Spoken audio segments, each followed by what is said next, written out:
Catherine Petrov stumbled on the 4th step from the top and caught herself on the banister hard enough to wrench her shoulder. The coal scuttle she was carrying banged against her knee and slopped black dust down her skirt. By the time she reached the last turn of the back stair, the breakfast bell was still ringing through the house, clear, cheerful, merciless, and her split lip had opened again. "Faster," came Mrs. Hobbs' whisper from below, frightened rather than sharp. "Her ladyship asked whether you had begun in the schoolroom grate." Catherine pressed the heel of her hand to her mouth, swallowed the iron taste, and nodded. She did not answer. Speech made the cut sting. Lady Petrov had given the order 10 minutes earlier in the blue morning room, in that sweet, cool voice that passed for refinement in drawing-rooms and for weather in servants' halls.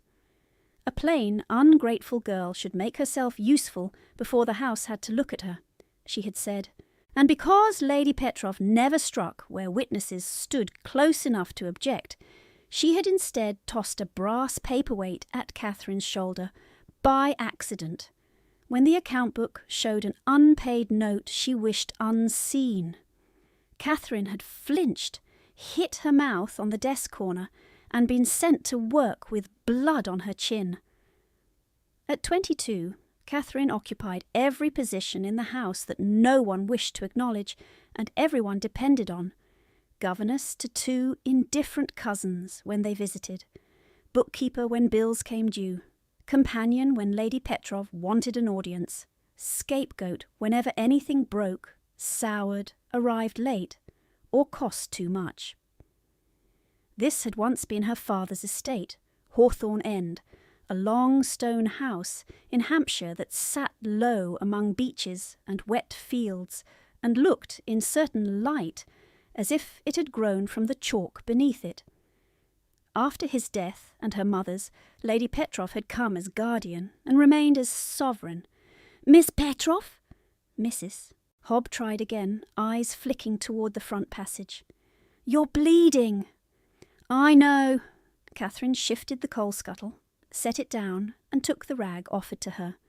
She wiped her lip and folded the rag inward so no red showed. "Thank you." She was told often enough what she was: thin, colourless, too quiet, no beauty to recommend her. Yet when she crossed a room, footmen forgot to move for a breath too long. Visiting gentlemen looked twice and then pretended they had not. Her face held little softness, but her dark hair and grave eyes gave her a stillness that unsettled people who preferred easy expressions. Stillness, she had learned, made others talk. By the time the bell stopped, she had laid fires in the schoolroom and stillroom, balanced the milk account for the dairyman, corrected a French exercise no child would bother to finish, and carried 2 trays because a maid had turned her ankle. She moved through the narrow arteries of the house as if she belonged nowhere in it. That was safer. In the little room under the eaves where her father's books had been boxed and left to mildew, Catherine kept one thing of her own beneath a loose board, a packet of old letters, and the habit he had put into her hands before fever took him. Read every line twice, Cat. Figures lie as easily as men if you let them. He had taught her to spot an altered flourish, a missing receipt, a contract whose plain word concealed a trap. He had laughed while teaching, as if arithmetic were a game and caution only one more tool, like a riding whip or a compass. Now she read by candle stubs and copied columns on scraps trimmed from used paper, because Lady Petrov had begun locking the ledgers and sending for them only when she wanted numbers to obey her will. Near 11, Catherine crossed the long corridor with a slate under one arm and heard Lady Petrov's voice from behind the drawing-room door. Gratitude, no softness in her. A sour little thing. One cannot be expected to feed idleness forever. A second voice, male, answered with polite murmur. Catherine did not pause. Pausing invited notice. At the schoolroom she found no pupils, only cold tea and a broken quill. She set the quill aside, sat by the window, and let herself close her eyes for 3 breaths. On the 4th she opened them before tears could rise. She had long ago taught herself economy. Spend strength, spend silence, spend pride if you must, spend tears alone and quickly, so no one can tax you for them. Outside, sleet had begun to sting the panes, a grey slant over the north fields. The lane beyond the yew hedge would be mud by noon. She marked figures in the margin of the slate, instead of conjugations, oats, candles, soap, arrears. 2 entries did not match yesterday's memorised totals. Someone had touched the books again. When she carried that knowledge to Lady Petrov at luncheon, she received a smile like enamel. "You miscopied, Catherine!" Again. "Dear me, what a trial dullness is!" Catherine bowed her head and accepted the rebuke. She would check the numbers at night. By mid-afternoon, the house settled into its brittle rhythm, orders, apologies, the hush before another small cruelty. It might have remained so for years, had the North Lane not thrown up a scream through wind and sleet. At first it was only horses, frantic and wrong, iron striking stone too fast. Then a child cried out, high and terrified. Catherine was in the still-room tallying preserves. The cook shouted for Tom. Tom shouted for no one. Somewhere a footman laughed, thinking it sport. Catherine dropped the slate and ran. No cloak, no bonnet, no permission. She tore through the side door into weather that slapped her face raw. The north gate stood ajar, and beyond it, half in the ditch, a curricle lay on one wheel like a wounded insect. One horse had gone to its knees, the other kicked against tangled traces. A groom was shouting and doing nothing useful. In the road, a small boy in a velvet coat had been thrown clear and was trying to crawl back toward the carriage. "Stop him!" Catherine yelled, and when no one moved, she went herself, slipping in mud, catching the boy under his arms just as the standing horse lashed out. Hoof missed by inches. The child clung to her, sobbing into her shoulder. "My uncle!" "I know." She thrust him at the groom. "Hold him and keep his head up." Inside the tilted curricle, a man in a dark greatcoat had braced himself against the seat frame, jaw clenched white. Blood ran down his hand and soaked his glove. He looked at her once sharply, as if cataloguing insolence. "You are hurt," she said. "An observation, not an aid." She almost laughed from sheer shock at his tone. "Then be silent and let me aid you." He tried to climb out and nearly fell. Catherine wedged herself against the carriage wheel and offered her arm. He accepted without grace, and together they stumbled clear before the rear axle gave a cracking groan. By then 2 stable lads came sprinting with ropes. The groom swore at them for delay. Catherine knelt in sleet beside the stranger, stripped off his wet glove, and found a deep slice across his palm, where metal had torn skin clean. Blood pulsed bright. "Pressure!" she ordered, and when he did not move quickly enough, she ripped a strip from the hem of her petticoat with both hands, wrapped his palm, and knotted it tight. His breath hissed once between his teeth. "You'll scar," he said, staring at the torn fabric in disbelief. "It was not my finest hem." For the first time his mouth twitched. Less smile than a crack in frost. He was not old, perhaps 30. Severe features, rain-dark hair, eyes the colour of forged steel. He wore authority as if tailored into his coat. The child, now hiccuping against the groom's sleeve, called out, "Uncle Lucian!" The name hit the air like a dropped weight. Even Catherine, kept from newspapers, unless she smuggled them from wrapping, knew it. Lucian Vale, Duke of Arden, recently come into his title.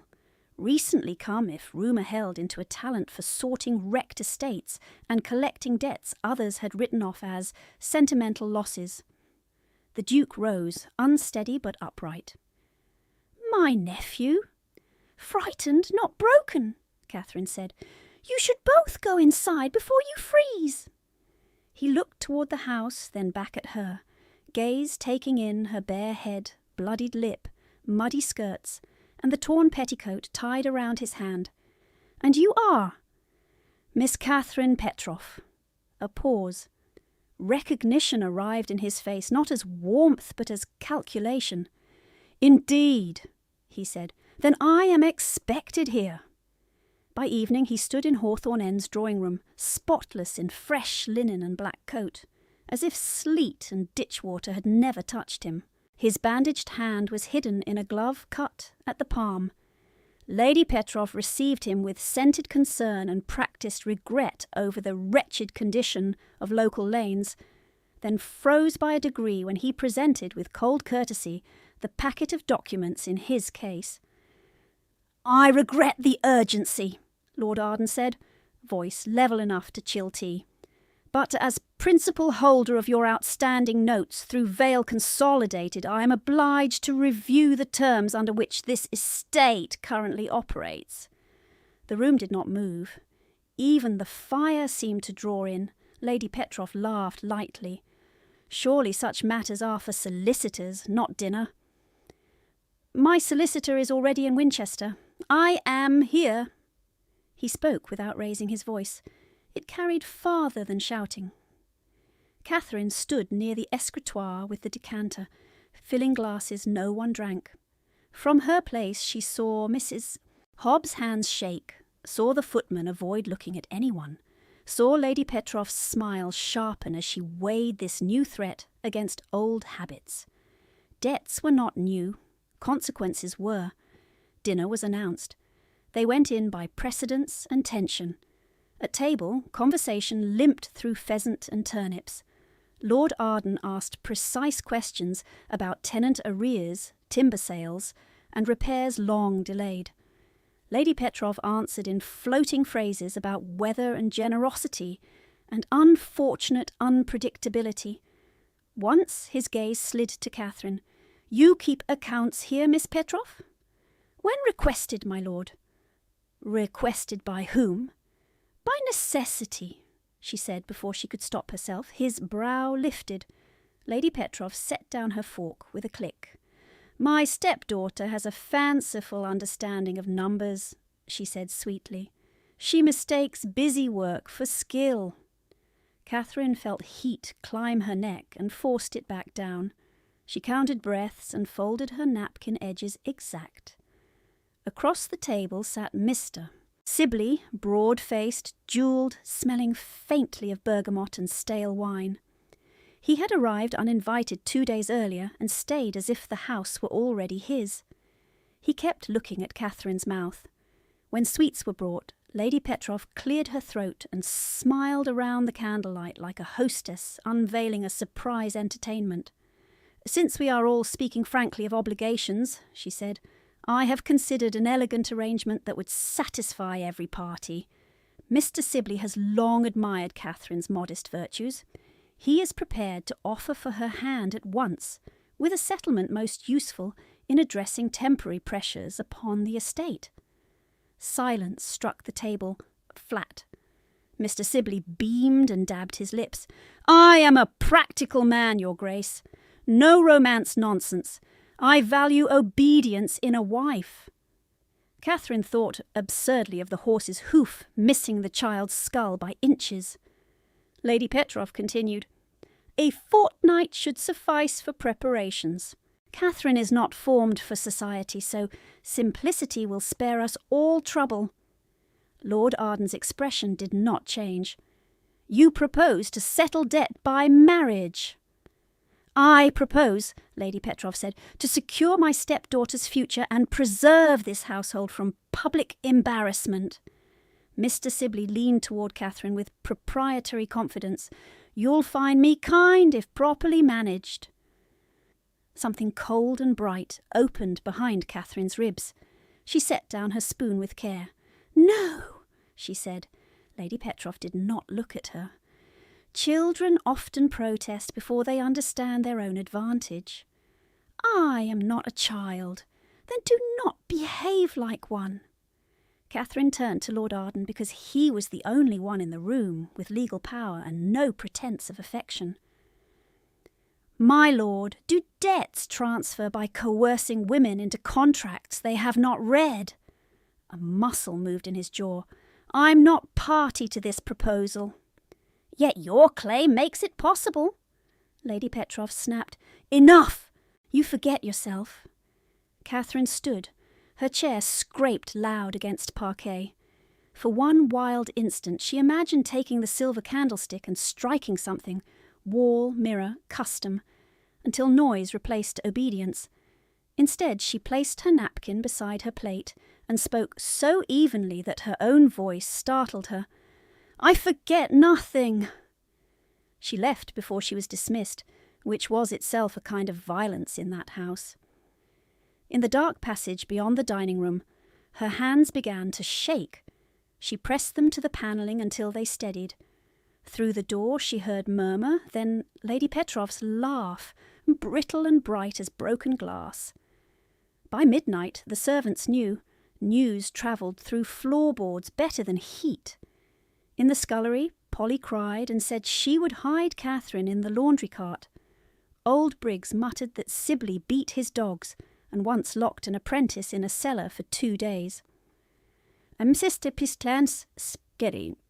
Hob brought tea to Catherine's room and stood in the doorway as if guarding it. Can she do this? Mrs. Hob whispered.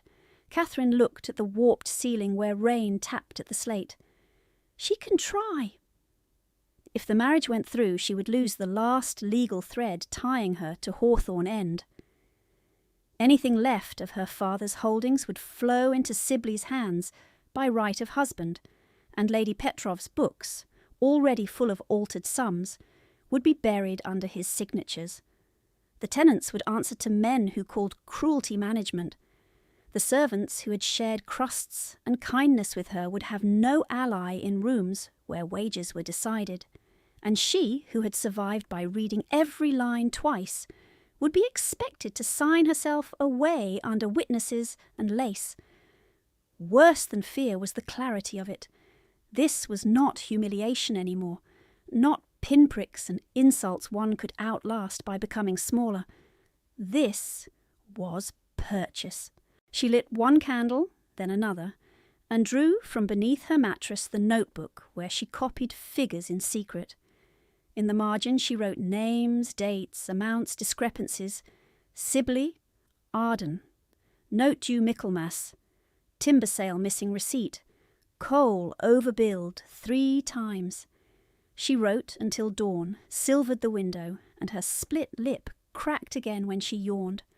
At 6, the house began to stir. Somewhere below, Lady Petrov rang for hot chocolate. Somewhere in the east wing, Mr. Sibley laughed too loudly at his own jest. Somewhere in the library, Lord Arden and his papers waited like weather gathering over fields. Catherine blotted the page, closed the notebook, and tied it with string.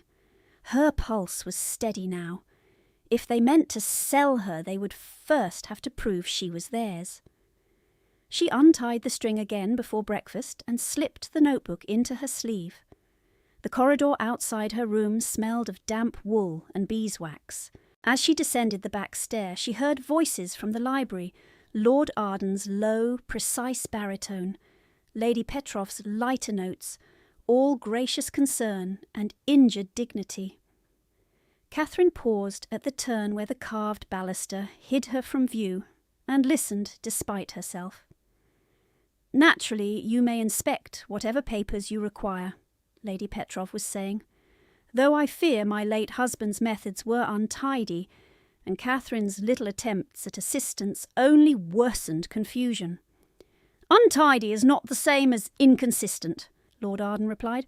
I have found the same rent entered 3 times under different hands. A beat, then, silk over steel. Girls who are plain in person often seek distinction by drama.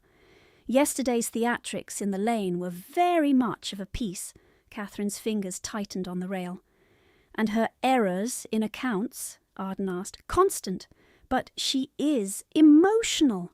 "Ah, one forgives." Catherine stepped down before she could be discovered eavesdropping and crossed the hall openly with the tea tray she had taken from Mrs. Hobb. When she entered, both turned. Lady Petrov's smile arrived first. Lord Arden's gaze followed, cool and assessing. "Ah, there you are," Lady Petrov said. "Set that down. His Grace was just lamenting the state of our books. I have assured him you mean well." Catherine set the tray on the side table, hands steady. "Meaning is cheap. Numbers are less forgiving."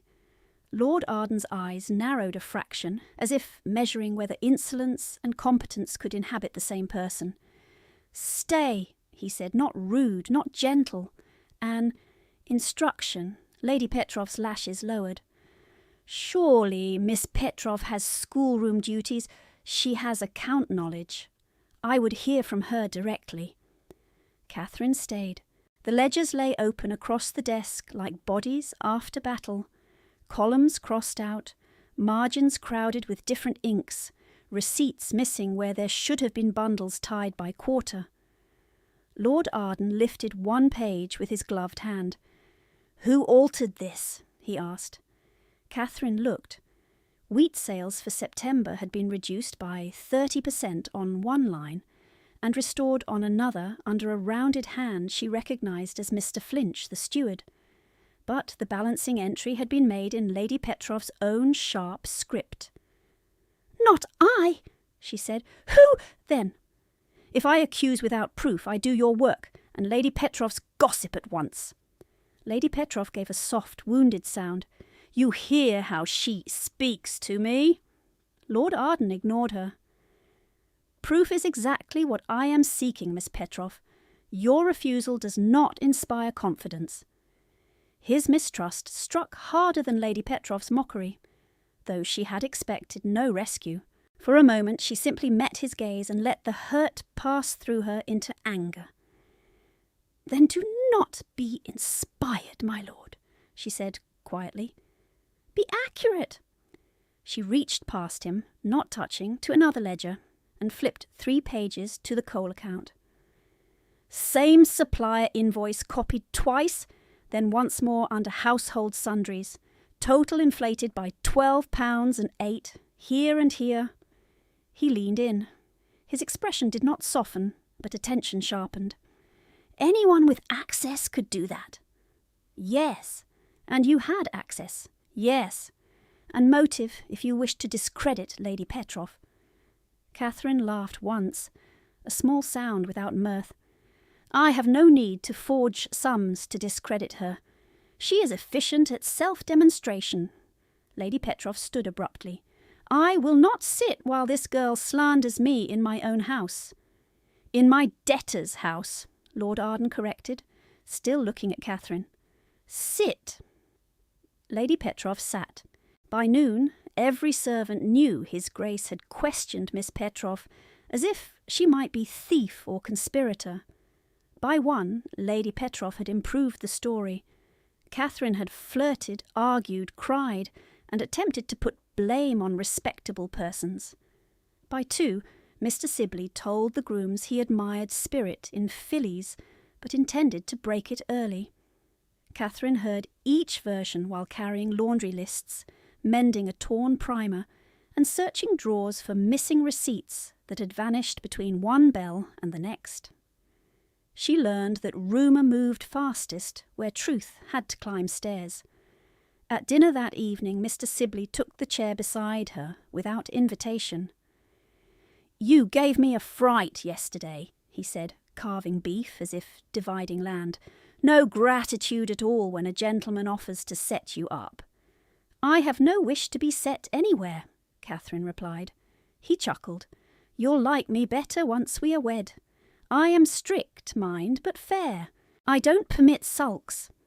Across the table, Lord Arden asked Lady Petrov about tenant arrears due at Candlemas. His face gave nothing, yet Catherine saw by the slightest turn of his head that he heard every word beside her. Lady Petrov dabbed her lips. "We shall have all this unpleasantness behind us soon enough. Mr. Sibley and Catherine are to sign preliminary terms Friday." Catherine set down her fork. "I will sign nothing." Lady Petroff didn't look at her. Children are always dramatic before arrangements are settled.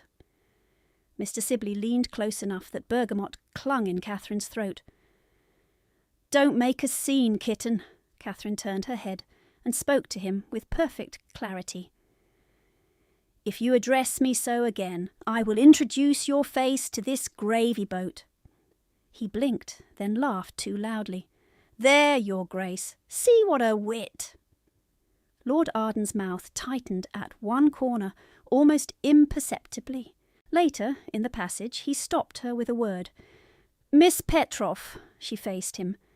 "Do you have documentary basis for refusing this contract?" he asked. "Beyond dislike?"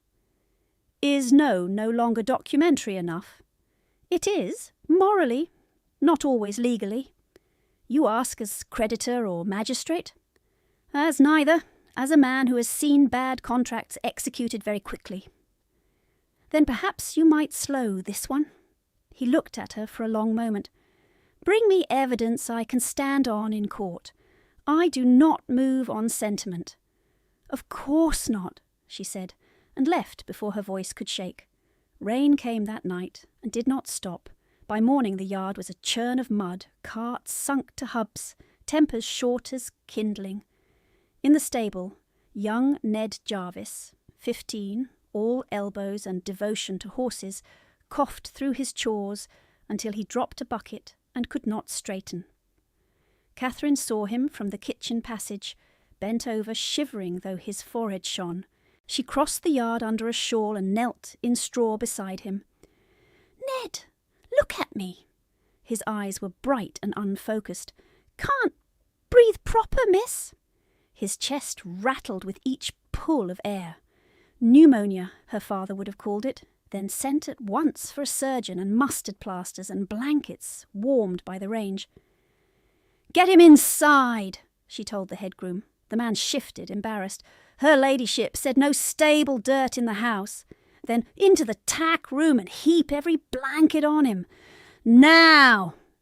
She went straight to Lady Petroff's morning room, where perfume and firelight erased weather and illness alike. Lady Petroff was writing invitations in violet ink. Mr. Sibley lounged nearby, reading racing sheets. "Send for Mr. Dane," Catherine said, without preamble. "Ned Jarvis is fevered and struggling to breathe." Lady Petroff did not look up. "Servants cough, Catherine. It is winter." "He needs a surgeon. He needs discipline and less ale."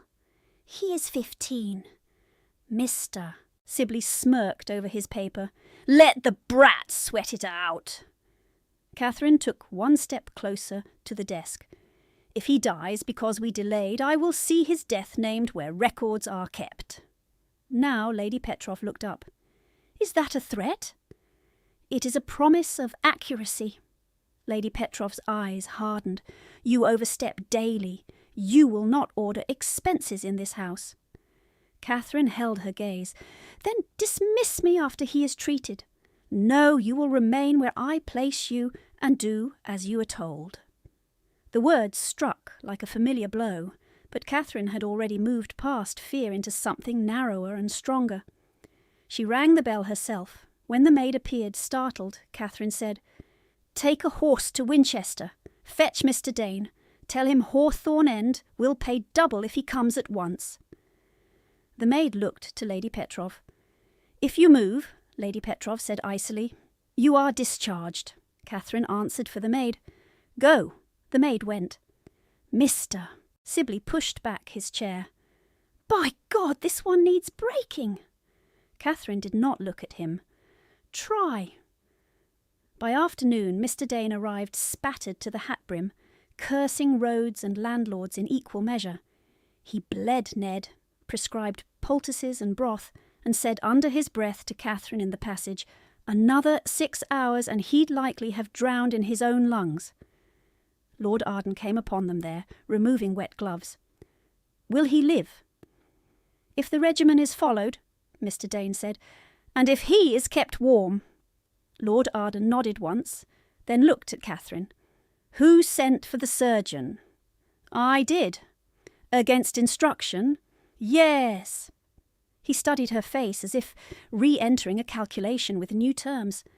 See that the bill comes to me. Lady Petroff, hearing this later, did not rage. She smiled, which was worse.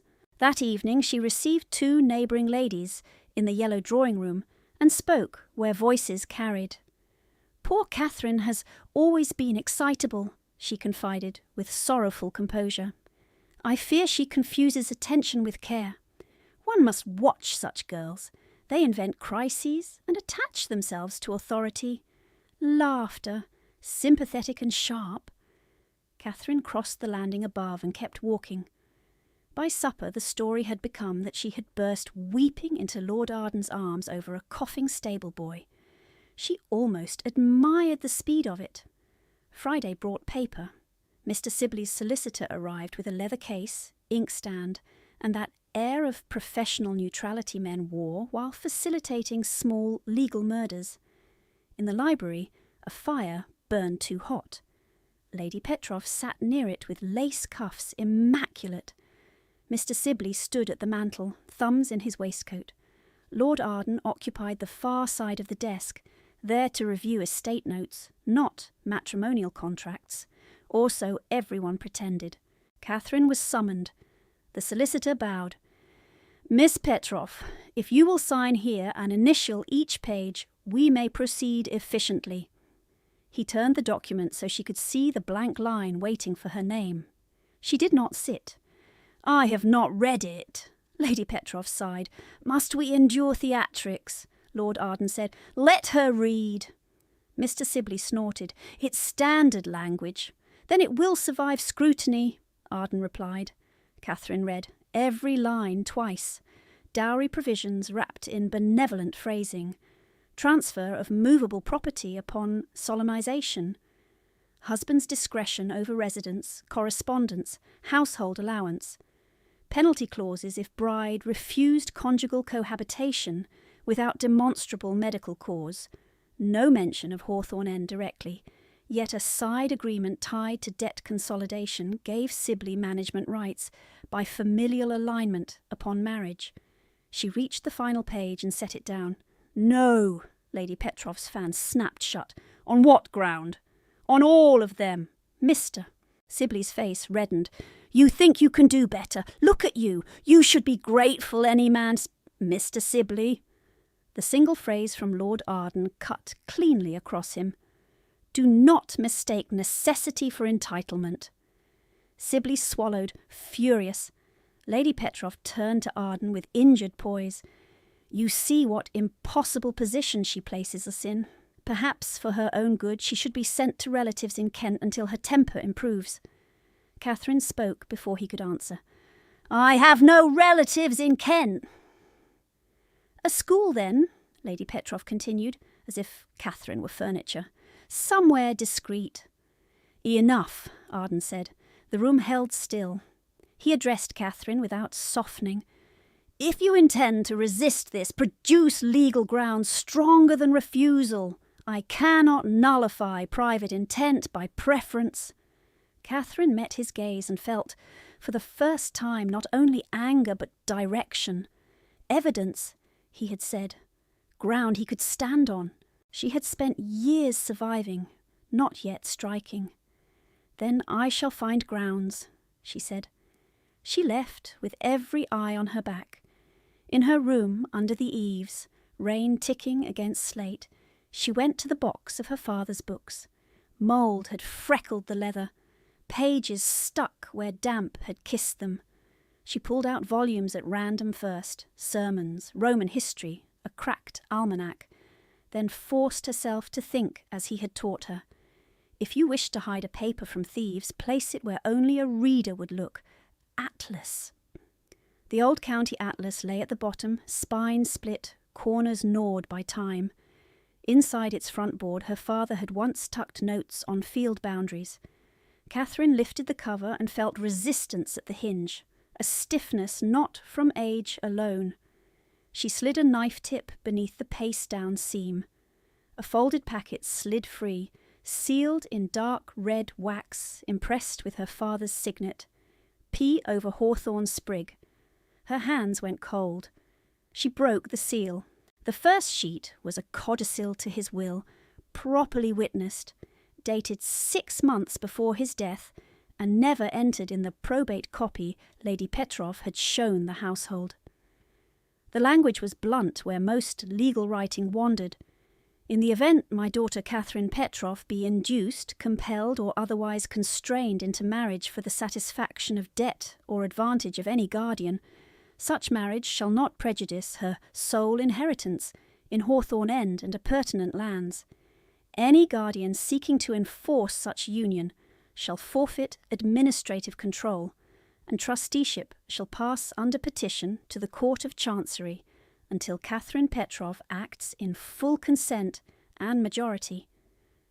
Attached were 2 letters, one to the family solicitor, never posted, one to Catherine in her father's quick hand, smudged at one edge. Cat, if you are reading this, I failed to outlive my caution. Trust paper over promises. If anyone tells you obedience is duty when it destroys you, they are buying what is not theirs. She sat very still until the room stopped tilting. Then she gathered the codicil, her notebook of copied discrepancies, and 3 receipts she had hidden from alteration, and went downstairs. The library door stood ajar. Lord Arden was alone, coat off, shirt sleeves neat, bent over ledgers with a lamp pulled close. He looked up as she entered, annoyance ready and gone when he saw her face. "What is it?" She shut the door behind her and laid the packet on the desk. "Ground you can stand on." He opened the codicil and read. As his eyes moved, something in him emptied out and hardened differently. By the end, he did not speak at once. "This was concealed," he said finally. "Yes." "By Lady Petrov, almost certainly." "Yes." He read the letter to the solicitor, then Catherine's copied figures, then the clause in Sibley's side agreement she had marked in pencil. Silence stretched. Rain tapped the window like fingers. At last he set both palms on the desk, careful of the bandaged one, and looked at her not as suspect or subordinate, but as an equal witness to damage. "My sister was 19, he said. The abruptness of it made Catherine blink. "My lord." "She was married to settle obligations left by a man everyone called charming. We trusted family assurances over enforceable terms. By the time I understood the extent of coercion, she was already isolated, then ill, then dead." His voice remained controlled. Only the whiteness at his knuckles betrayed strain. "Since then I have trusted instruments, not people. Control, not sentiment. It has made me efficient. It has not made me just." Catherine stood without moving. He continued quieter. "When I arrived, I saw altered books and a house trained to lie. I included you in the pattern because caution demands it. Perhaps because distance is easier than discernment." "Distance never bruises its knuckles," she said, before she could stop herself. A breath that might have been bitter amusement crossed his face. "No." He picked up the codicil again. "With this, the proposed marriage is actionable coercion. With your figures, the debt administration is compromised. If presented properly, Lady Petrov can be stripped of authority pending review." "If presented properly," Catherine repeated. "By whom?"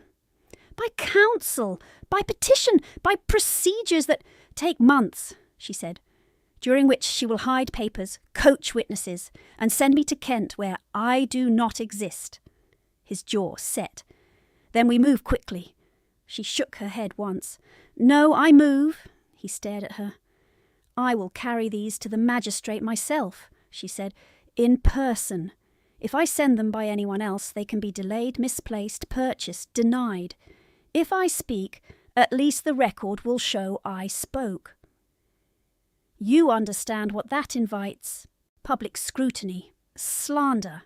If this fails, you have no shelter." Catherine's split lip pulled into something like a smile, sharp and tired. My lord, shelter with a lock on the outside is only storage." For the first time since she had known him, Lord Arden had no immediate command to offer. At last he nodded once. "Then we prepare copies tonight. You will not go unarmed by paperwork." She exhaled, not relief exactly, but recognition. Outside the rain began to ease. Inside the library they bent over the desk together while the house above them slept in its old assumptions, and Catherine felt the axis of her life turn from endurance toward intent. Lady Petroff did not sleep as deeply as the rest of the house. Near 2 o'clock, while Catherine sanded the final copy, and Lord Arden sealed his initials across the folded packets, the corridor outside the library gave a soft creak that was not old timber settling. Catherine looked up. Arden's gaze followed hers, sharp as a blade. "Stay here," he said. He crossed to the door and opened it quickly. The passage stood empty except for a candle guttering in a wall sconce, and farther down the retreating black hem of a dress vanishing around the turn toward Lady Petroff's rooms. Arden shut the door again. "You were observed." "By whom?" "Someone who reports upward." Catherine drew the copies toward her and retied them. "Then we have less time than we thought." "Agreed." They divided papers with military precision. One copy of the codicil and discrepancy notes went into Arden's dispatch case. One went into Catherine's document wallet beneath her cloak. The original codicil, with her father's seal broken cleanly at the edge, he wrapped in oilskin against rain. "I will have Reeves saddle at first light," Arden said. "You leave by post-chaise at 6 for Winchester. I will follow within the hour and meet you at the magistrate's office." "And Lady Petroff?" "Will wake to find us gone." Catherine nodded, but the unease in her chest did not ease. "She will not merely wake." "No, she acted." By 3:30, footsteps began up and down the second-floor corridor. Doors opened, shut, opened again. At 4, someone hammered at Catherine's chamber without waiting, and entered with a candle and 3 maids behind her. Mrs. Tally, Lady Petroff's dresser, held a list. "Search order," she announced, flushed with borrowed authority. "By instruction of her ladyship, a bracelet is missing?" Catherine, still in yesterday's dress and shawl, stared at her. "You are searching my room for jewellery at dawn?" Mrs. Tally lifted her chin. "Turn out trunks." They did. Books, chemises, mending, her father's old compass, all flung across the bed. Catherine stood by the window and watched hands paw through what little she had left. One maid looked ill with shame. Another, eager, ripped the ticking at the mattress seam. Mrs. Tally found nothing and looked disappointed. When they left, they did not apologise. At 4:15, Lady Petroff sent for all indoor staff to the breakfast hall. Catherine came down and found a tableau arranged for witnesses. Lady Petroff at the head of the table in grey silk. Mr. Sibley broad and triumphant at her right. Mr. Flinch with ledgers under one arm. The solicitor yawning discreetly by the hearth. "My dear friends," Lady Petroff began, voice tremulous with manufactured distress, "we have suffered a grievous betrayal. Sensitive papers have been removed from my late husband's archives by Miss Catherine Petroff, who appears determined to circulate forged materials to injure this household." A murmur broke and spread. Catherine did not speak. Lady Petroff continued, "Given her recent instability and to prevent further scandal, the gates will remain locked until this matter is clarified. No servant is to carry parcels, letters or verbal messages from Miss Petroff on pain of immediate dismissal. Mr. Flinch will hold all keys." Ned, wrapped in a blanket near the range, made a weak sound of protest. Briggs swore under his breath. Mrs. Hobb went white. Mr. Sibley added cheerfully, "For everyone's comfort, wedding arrangements proceed at once. Special license expected by noon." We'll have this settled before gossip takes root." The room chilled. Catherine found her voice. "You mean before truth takes root?" Lady Petroff smiled at the assembled staff, as if pitying a child in fever. "You see, delusion." Lord Arden entered at that moment, coat on, gloves in hand. He took in the room, the faces, the fear, and spoke without raising volume. "Who ordered the gates locked?" Lady Petroff spread her hands. "A temporary household precaution. This is not a prison. It is my duty to prevent theft of legal papers." Arden looked to Flinch. "Give me the key ring." Flinch hesitated, then looked helplessly at Lady Petroff. It was enough. Arden stepped forward, took the ring himself, and handed it to Reeves, who had appeared silently in the doorway. "Open the north gate," Arden said. "Now." Reeves bowed and left. Lady Petroff's voice sharpened for the first time. "You exceed your role, Your Grace. My role is principal creditor, with authority to prevent tampering. Consider this prevention." For one beat, Catherine thought they had won the hour. Then the front bell clanged.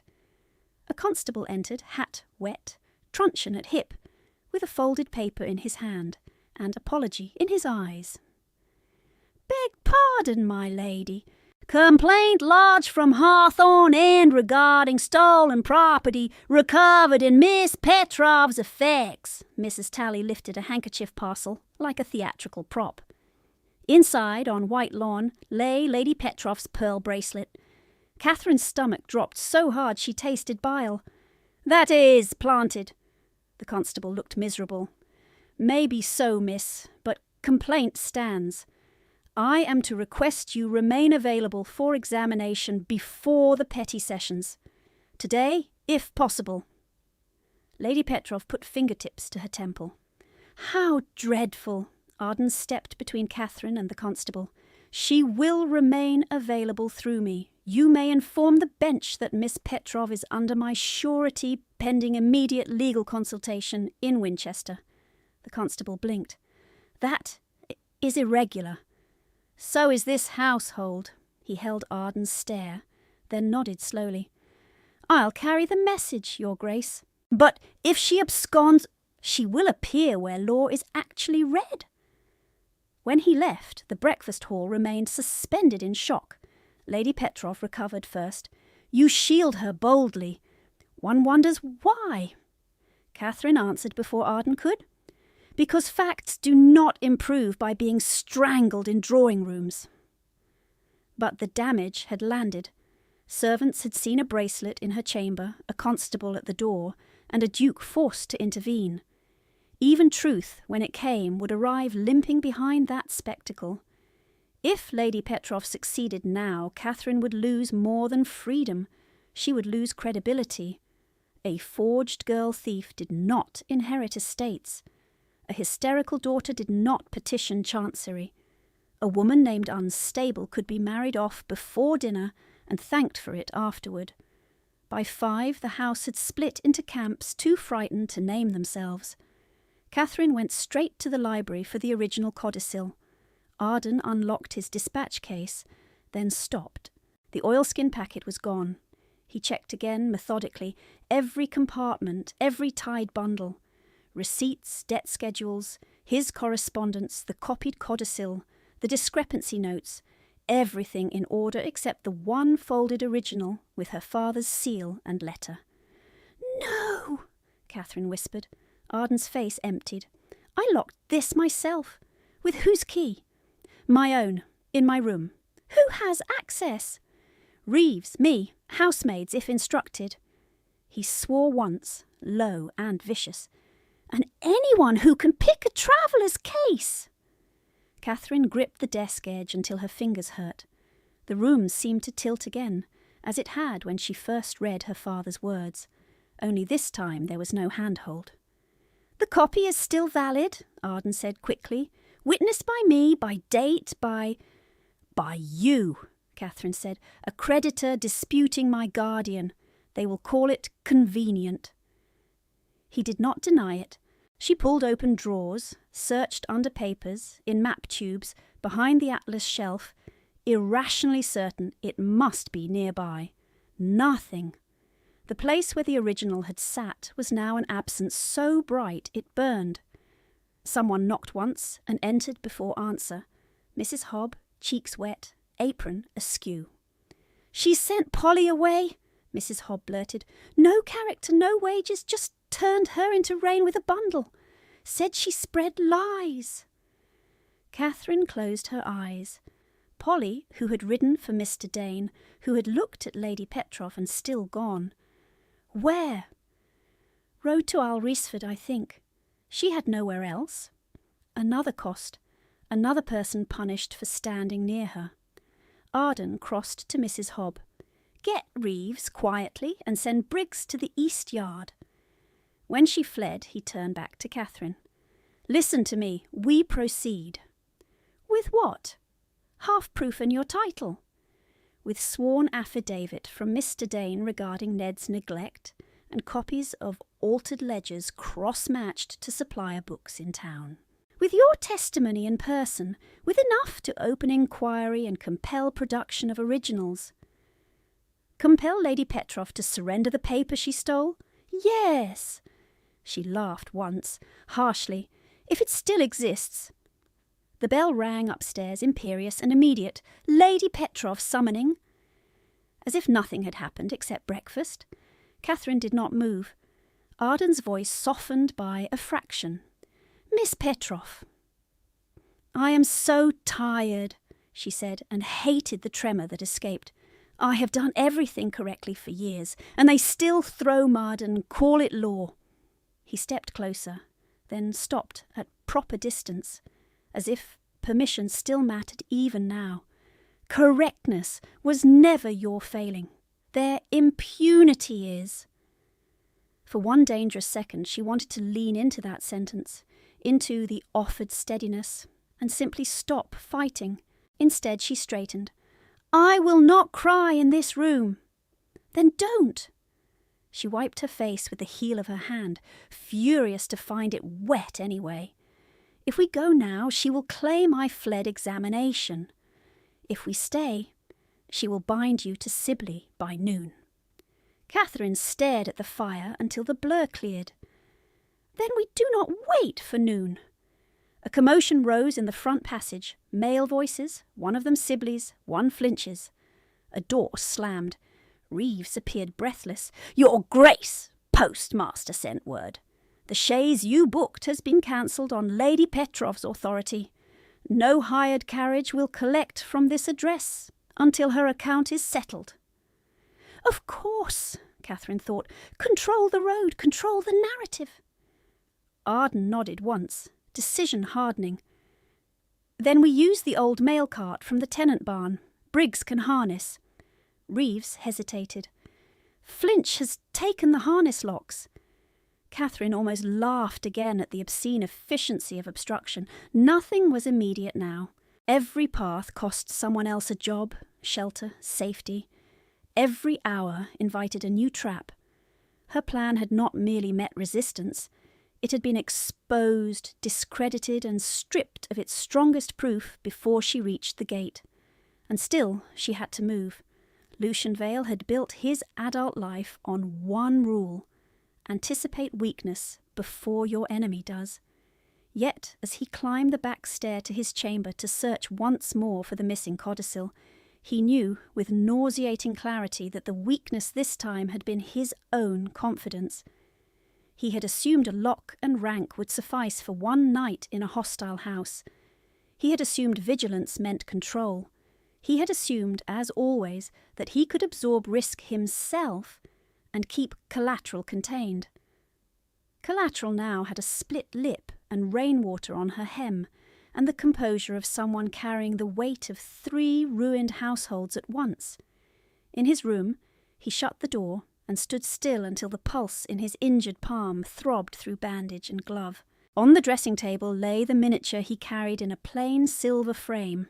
His sister Eliza at 16, half smile, wind-blown hair, eyes too alive to imagine silence. He hadn't meant to look at it this morning. He picked it up anyway. He remembered another breakfast room, another set of polished voices calling coercion prudent. He remembered signing papers because delay would only worsen scandal. He remembered Eliza's letters growing shorter, then stopping. By the time he broke propriety and brought suit, her husband had moved her twice. Fever finished what law began. The coroner called it an unfortunate decline. Society called it tragic. Lucian called it what it was when no one could hear, sanctioned violence in legal dress. And now he had stood across from Catherine Petrov and demanded evidence before belief, because that was safer than trust. He set the miniature down too hard. The frame clicked against wood. A rap at the door. Reeves entered quietly. "Briggs has the cart near ready, sir, but Flinch posted 2 men at the service gate. Says by her ladyship's order no one leaves." Lucian exhaled once through his teeth. "And Miss Petrov?" "In the linen room with Mrs. Hobb, packing what she can carry." Reeves hesitated, then added, "Beg pardon, Your Grace, but this is no longer about debt." Lucian gave a short, humourless smile. "No, it is about power, pretending to be caretaking." He crossed to the washstand, splashed water over his face, and met his own reflection, controlled, composed, useful. He loathed it in that moment. "If she goes," Reeves said carefully, "will you accompany?"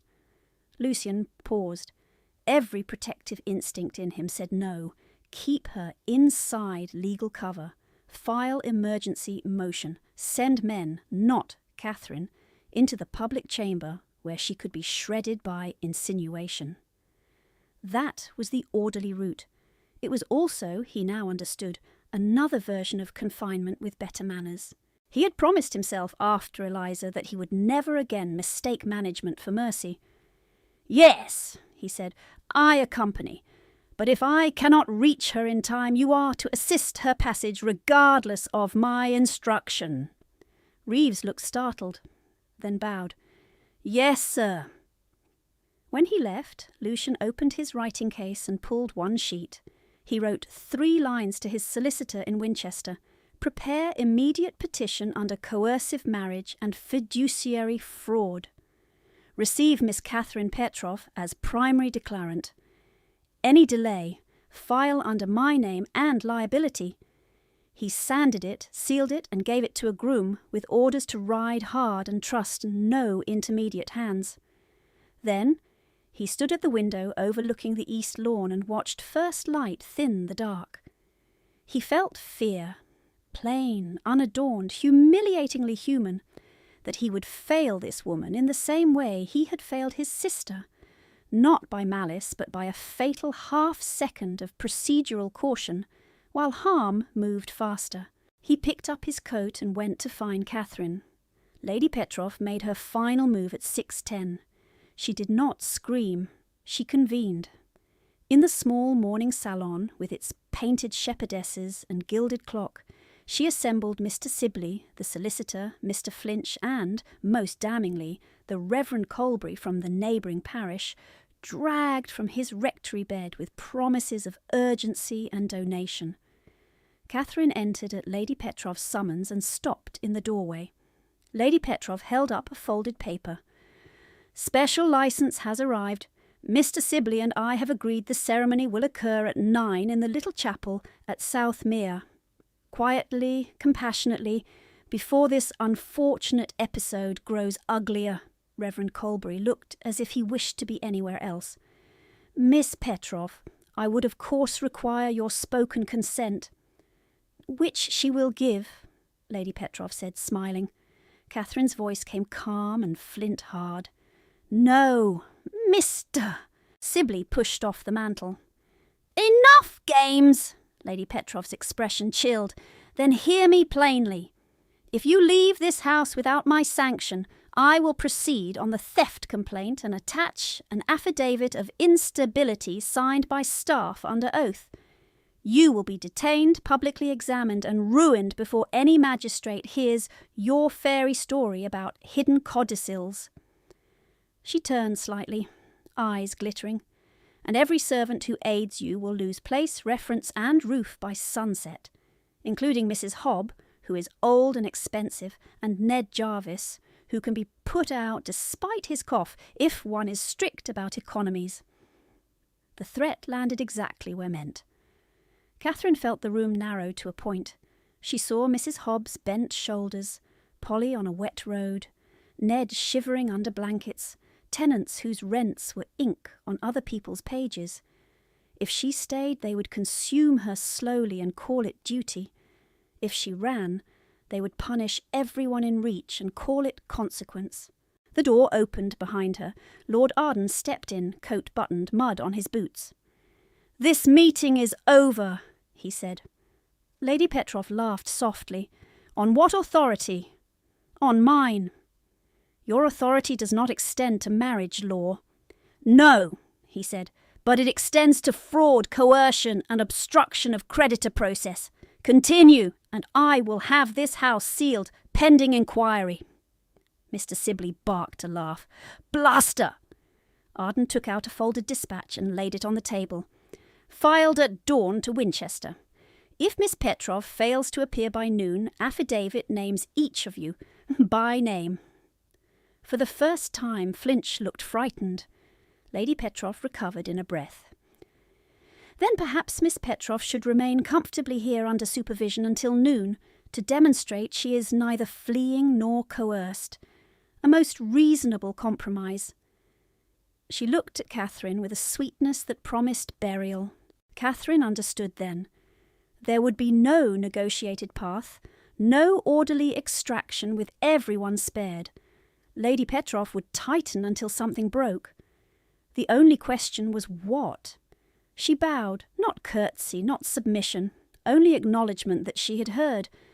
"Thank you for clarifying, madam." Then she turned and walked out before anyone could reach her, up the back stair, through the servants' passage, into her room, valise from beneath the bed, document wallet under cloak, her father's compass into her pocket by instinct more than use. She paused only once, hand on the doorframe, listening to the house erupt, voices calling, feet running, orders colliding. Mrs. Hobb appeared at the stairhead, breathless. "North Passage is clear for now. Reeves sent me." Catherine gripped her hands. "If they ask, you never saw me." "I am too old to lie well, child." "Then tell the truth, selectively." A wet laugh, one tear. Then Mrs. Hobb shoved a heel of bread into Catherine's hand and turned away before either could say more. Catherine ran. Through the scullery yard, past the ash pit, along the yew hedge where sleet had crusted silver on dark leaves. The north gate stood ahead, black iron against a whitening sky. Beyond it, the road to Winchester cut pale through fields. She reached the latch just as hoofbeats thundered behind her. A horse reared hard, iron striking stone, breath smoking in cold air, as it came broadside across the gate mouth and blocked the opening. Lord Arden sat the saddle, jaw set, eyes storm dark, one gloved hand white on the reins. He drew breath to speak. "You will not leave this estate," Lord Arden said, voice carrying over the horses' stamping and the wind striking the hedge. For one suspended heartbeat, Catherine saw the whole shape of her life trying to close around her again. Command dressed as protection, authority stepping into the gate and calling itself necessity. She put her hand on the iron latch and met his gaze without curtsying. "My lord," she said, "obedience has already cost me a life I did not choose." His jaw tightened. "Listen to me. Lady Petroff has set a constable in motion, blocked the roads, and convened half the parish to witness your compliance. If you bolt blindly now, she will say you fled examination." "I'm not bolting. I'm going to Winchester." "Alone, with her accusations ahead of you?" "With my name in my own mouth, not hers." He swore under his breath, the horse sidestepping as he checked the reins. Behind them, the house had come fully awake. Shouts in the yard. A door slamming, someone calling for Flinch. "Catherine!" he said, and it was the first time he had used her name like that, without title or distance. "I am not trying to cage you." "No?" Her voice shook once, then steadied. "Then move!" He looked at her for a long second, something like pain flashing across his face and gone. Then he pulled the horse aside just enough to clear the gate opening. "Take the lower lane," he said quickly. "Not the turnpike. Flinch will post men at the coaching inn. Reeves has a 2-wheeled trap waiting by Miller's copse." She stared at him. He held out a folded paper. "My surety note for the petty sessions and a letter to the magistrate clerk. Read both before you hand them over."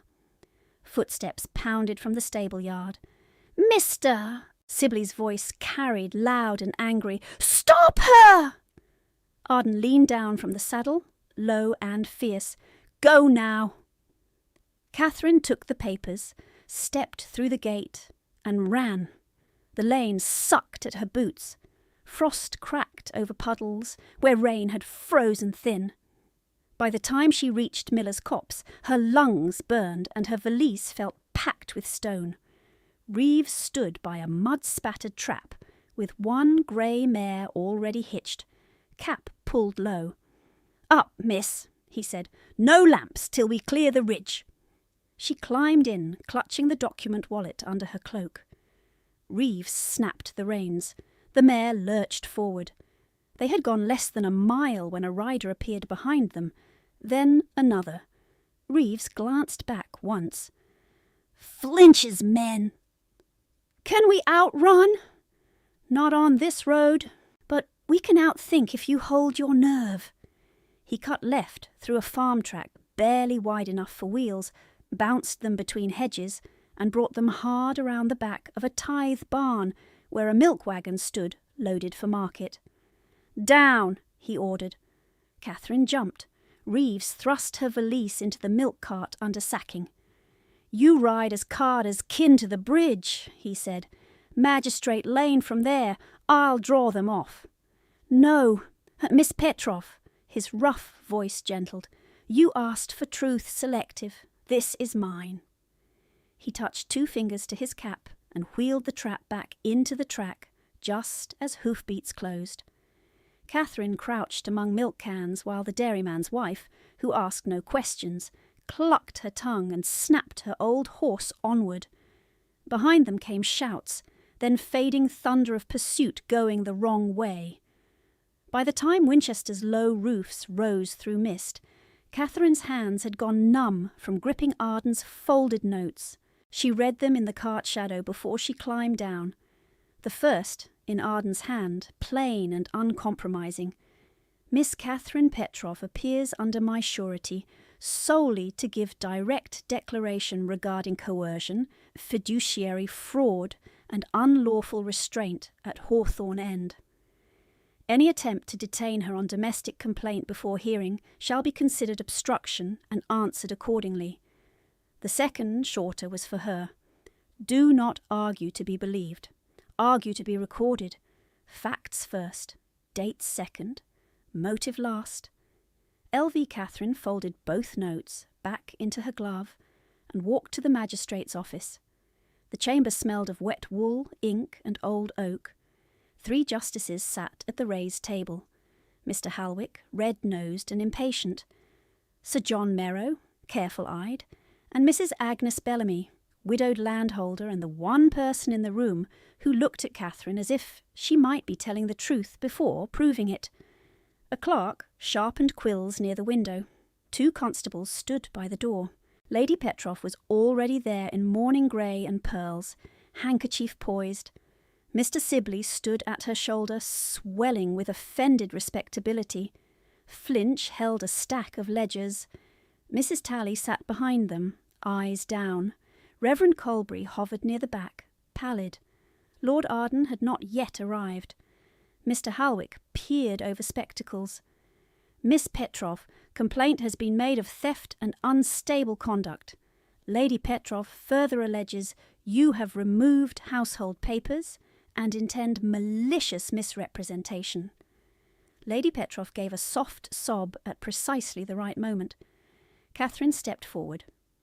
I request that my declaration on coercive marriage and account tampering be heard before any disposition on the theft complaint. On what basis? Hallowig snapped. She laid Arden's surety note on the table. On basis of immediate risk and named conflict of interest, I am the proposed bride in a debt settlement arranged by my guardian and this gentleman. She indicated Sibley. Any theft allegation touching evidence should be heard in context. Sir John read the note, brows lifting. Mrs. Bellamy held out her hand for it, scanned, and nodded once. Prudent, Hallowig grunted. Very well. Briefly. Nothing in Catherine was brief now. She opened her wallet, took out her copied schedules, and began.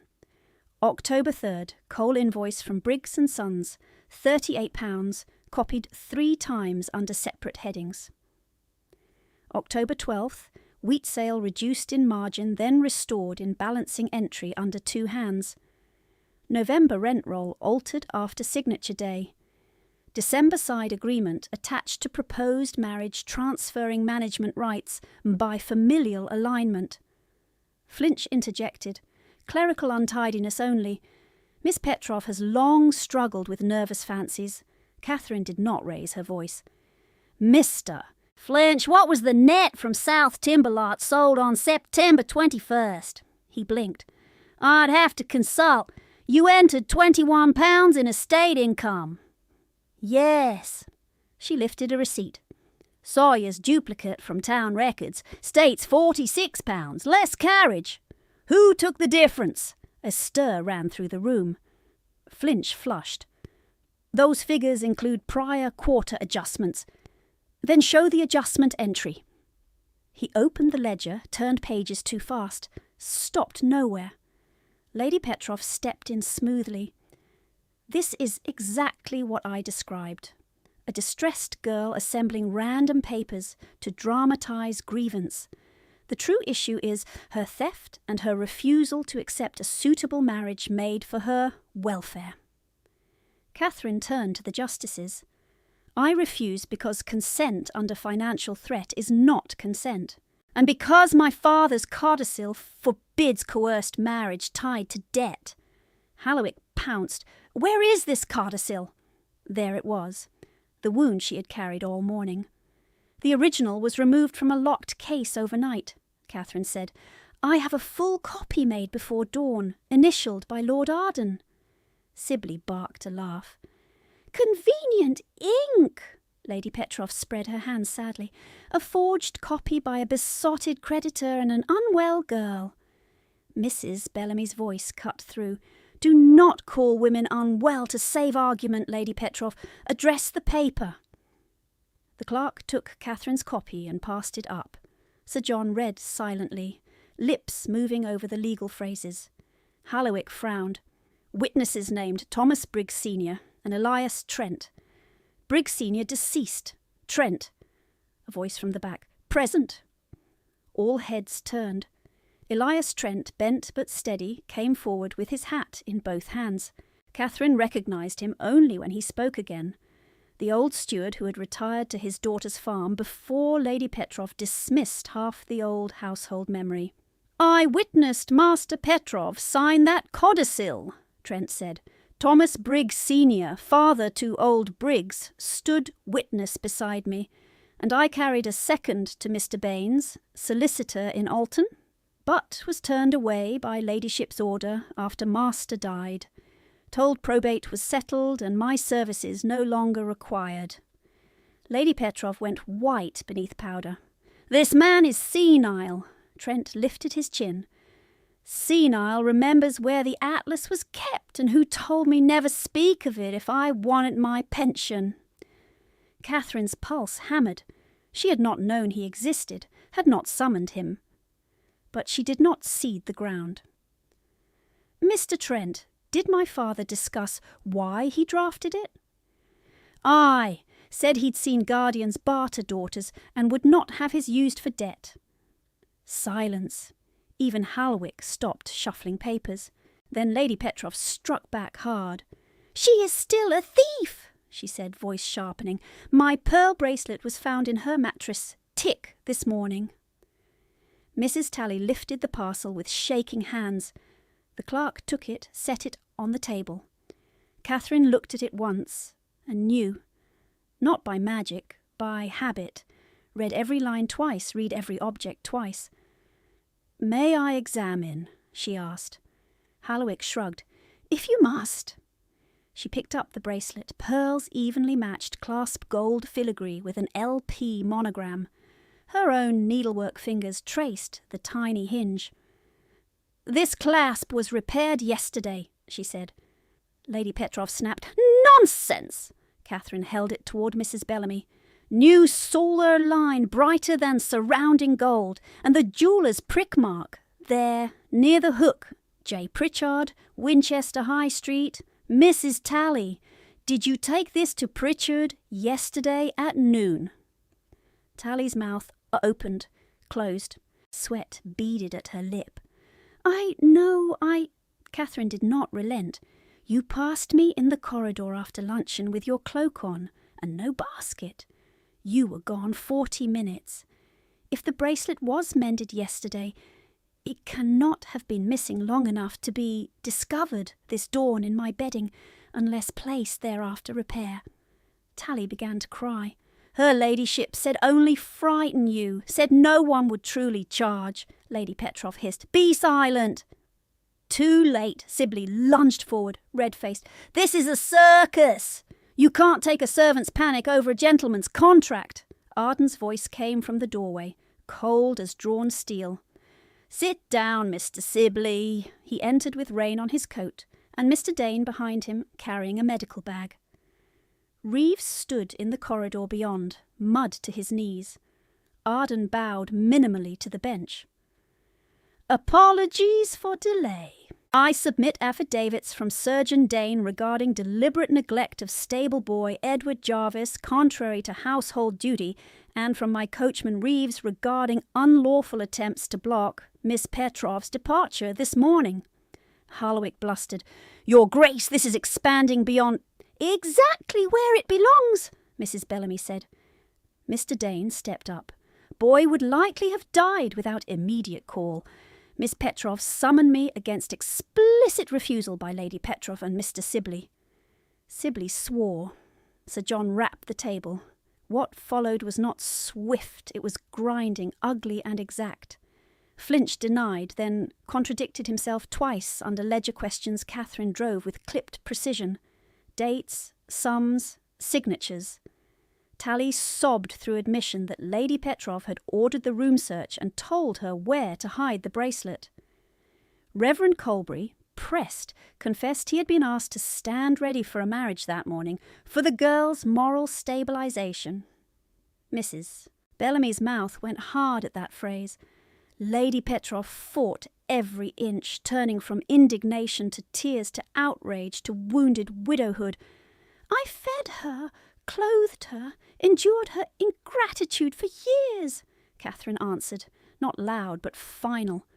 "You used what was mine to buy men who called that endurance." By the time noon bells rang faint through the rain, the justices withdrew and returned with orders. Mr. Halwick read first, unwilling but clear. Preliminary finding. Complaint of theft against Miss Catherine Petrov is dismissed pending evidence now deemed compromised. Proposed marriage contract to Mr. Sibley is stayed and referred voidable under coercion review. Sir John continued. Administrative control of Hawthorne End is suspended from Lady Petrov and placed under temporary trusteeship, with Lord Arden and Mrs. Bellamy to nominate neutral steward pending chancery transfer. Mrs. Bellamy read the last herself. Lady Petrov is censured for attempted evidentiary fabrication and unlawful restraint. She is to remove to Bath within 10 days under limited allowance, no authority over Miss Petrov's person, correspondence, or property. Mr. Sibley is barred from the estate pending further review. Lady Petrov stood very still. Then she laughed, a dry, splintering sound. "You think paper has won," she said to Catherine. "Paper burns." Catherine held her gaze. "Then I shall keep copies!" Constables stepped closer. Sibley cursed as one took his arm. Flinch sagged as if strings had been cut. Tally covered her face. Lady Petrov walked out without looking back. The rain stopped while they were still signing. When Catherine stepped into the courtyard outside the magistrate's office, the air smelled of wet stone and horse sweat, and beneath both, the faint clean iron of cold. She stood under the eaves and found she could not immediately move. "Mrs." Bellamy came beside her, tucked a paper into her gloved hand. "Certified extract of orders. Keep this on your person until you sleep."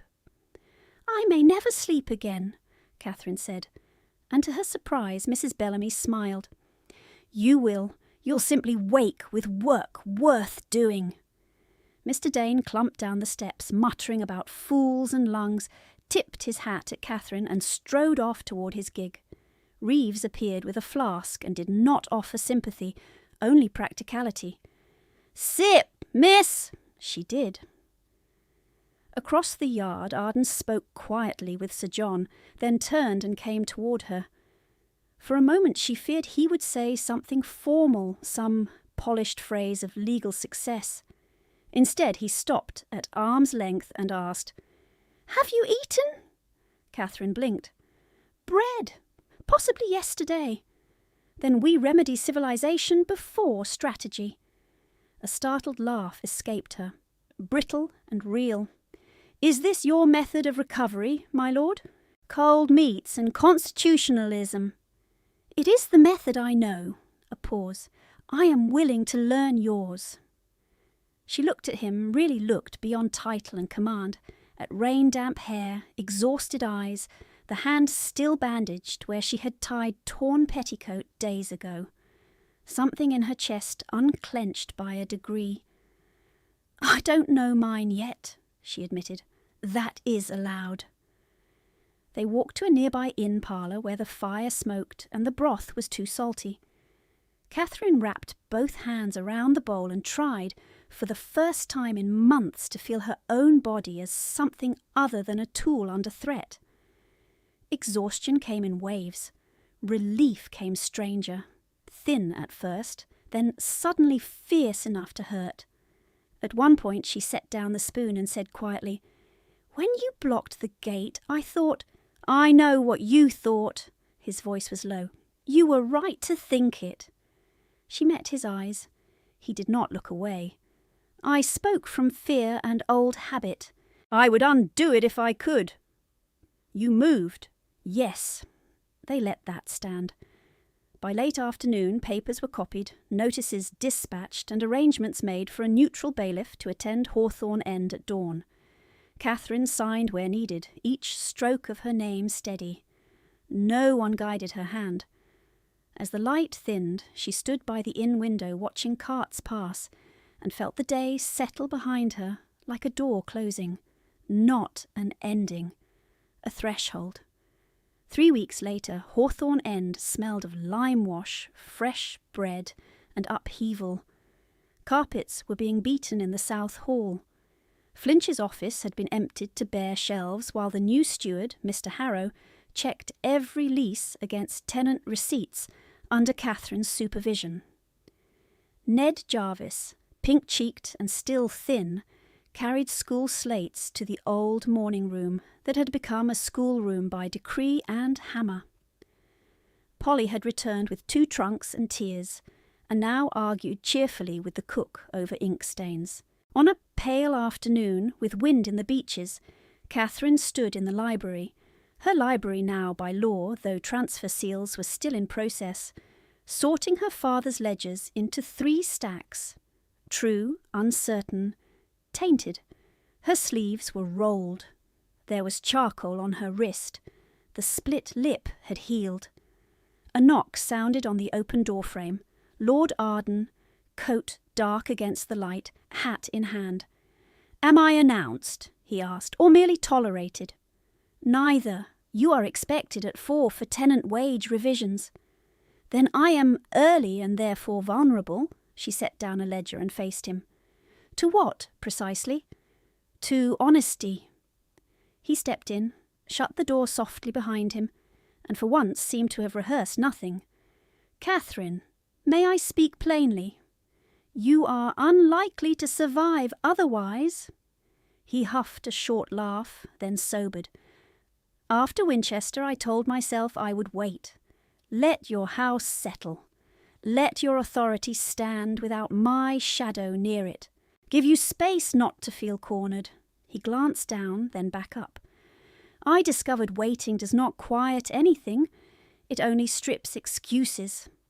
She said nothing. Her pulse had gone very loud. He continued, voice rougher than she had ever heard it. I admire your mind. I trust your judgment more than my own in matters where pride once blinded me. I think of you at ridiculous hours over absurd details, whether you have eaten, whether you remembered gloves, whether the west roof still leaks by the nursery chimney. I have not felt peace in another person's presence since before Eliza died. I do with you. The room held still. Catherine's throat tightened. Lucian! He flinched, almost imperceptibly, at his own name from her mouth, and went on quickly. I am not offering rescue. You do not need it.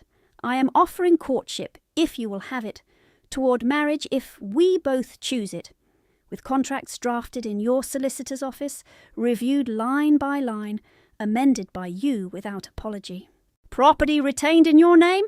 Joint trustees where we share concern, separate keys where we require privacy. And if you refuse me, I remain what I owe you, ally, witness, and, if permitted, friend. Catherine stared at him, then laughed once, soft with disbelief and something warmer. That is either the least romantic proposal ever made or the most romantic possible for two people who inventory trauma by column. I can attempt poetry, he said gravely. It will be very bad. Spare me. He took one breath. Do you care for me? She leaned back against the desk, looked at the ledgers, then at him. Yes, in ways that are inconvenient and increasingly undeniable. His shoulders dropped a fraction, as if he had been braced for impact. But, she said, and his expression sharpened at once, I have one condition. Name it. No locked gate will ever again be mistaken for care. Her voice did not tremble. Not for me, not for any girl, in any house where my name carries weight. If we build a life, it is not built on containment called love. He held her gaze. Agreed, completely. Put it in writing. I brought paper. He lifted a folded sheet from his coat. She laughed outright then, startled by joy in the sound. Of course you did. He crossed the room slowly, giving her time to step back if she chose. She did not. May I court you, Catherine Petrov? He asked, low and unornamented. She looked at the man who had once blocked her gate, and then opened it, who had learned, haltingly, painfully, to stand beside rather than over. Yes, she said, you may court me. He closed his eyes briefly, a private, grateful gesture, then opened them and asked with almost boyish uncertainty, And may I? He did not finish the question. She answered by lifting her hand to his bandaged one first, then to his cheek. Yes. Their first kiss was not dramatic. It was careful, warm, and devastating in its simplicity, two people choosing, with full knowledge of what choice costs. When they drew apart, both were smiling in a way that would have scandalized every drawing-room in Hampshire. 4 o'clock, Catherine murmured. Tenant wages, he agreed, dazed. Try not to look triumphant in front of Mr. Harrow. No promises. She picked up the top ledger and handed it to him. Then start by carrying this. He took it without protest. At dawn in early spring, the breakfast bell at Hawthorne End rang clear through the house. Catherine descended the main stair, not the back, one hand on polished oak, worn smooth by generations. No coal scuttle bruised her knee, no blood salted her mouth. In the hall below, sunlight struck the black and white flags and lit dust motes like floating seed. Mrs. Hobb waited at the foot with the daybook. "Milk accounts, miss. Pardon, madam, already checked. And Ned asks if sums should be set before copywork." "Before," Catherine said, "always before."